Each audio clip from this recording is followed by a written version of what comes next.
ইরানের পারমাণবিক স্থাপনাগুলোর উপর যুক্তরাষ্ট্রের সামরিক হামলার ঘটনায় মধ্যপ্রাচ্যে ভয়াবহ বিস্ফোরণের আশঙ্কা তৈরি হয়েছে।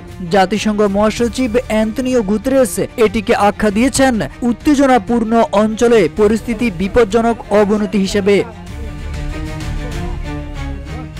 নিউ ইয়র্কের জাতিসংঘ সদর দপ্তর থেকে দেওয়া এক বিবৃতিতে জাতিসংঘ মহাসচিব বলেন, ইরানে যুক্তরাষ্ট্রের হামলায় আমি অত্যন্ত উদ্বিগ্ন। এই হামলা এমন এক অঞ্চলে সংঘটিত হয়েছে যেখানে প্রতিটি উত্তেজনাই অনির্দিষ্ট সংকট তৈরি করতে পারে।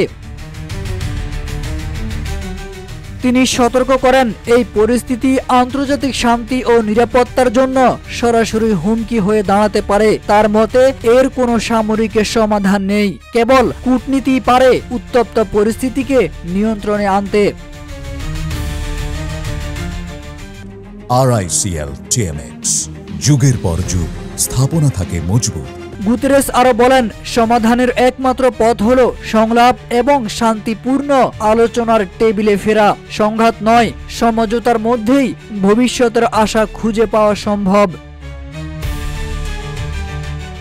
তিনি সব পক্ষকে সর্বোচ্চ সংযম দেখাতে এবং উত্তেজনা না বাড়ানোর আহ্বান জানিয়েছেন। তার মতে একটি ভুল সিদ্ধান্ত গোটা অঞ্চলে আগুন জ্বালিয়ে দিতে পারে।